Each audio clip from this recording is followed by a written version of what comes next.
In St. Nick's Park, I practice war, but lose at chess sometimes. So sometimes my tactic for living fail me.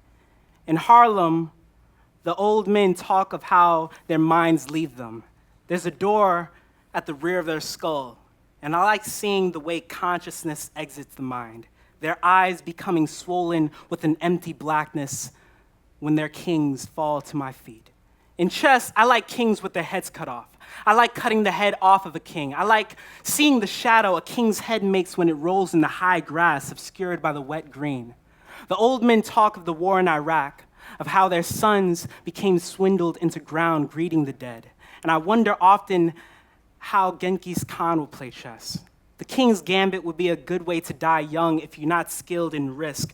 But here, I'm known to become some kind of Caesar on the board. Full-bellied with treason, I know how to kill the mind well. So would this be violence to play this game with the child? I remember when I was young to power, how it left me when the world threw me into my country's rivers. Damp and wet from knowledge, I know how black I am when thrown against the wrong side of the board.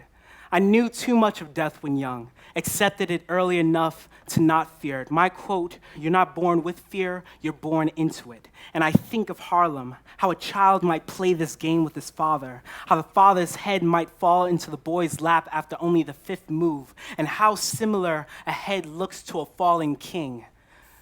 You can see it in the way the boy yearns for power still, grieving an heir to the dead, grieving for his father, but still hungry for power. You can see it in the way he lifts his father's head and rests it next to the other pieces, doomed to being taken, to being killed. And so, I practice death when I sleep.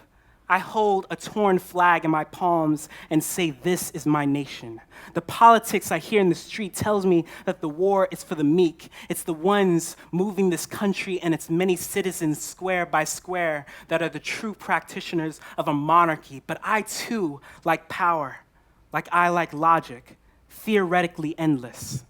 So when I kill a man in a game of the mind, I like the way I feel, infinite, rebellious to death. It must be the way a boy feels when a country tries to bury a bullet far into his body and his body still chooses to breathe.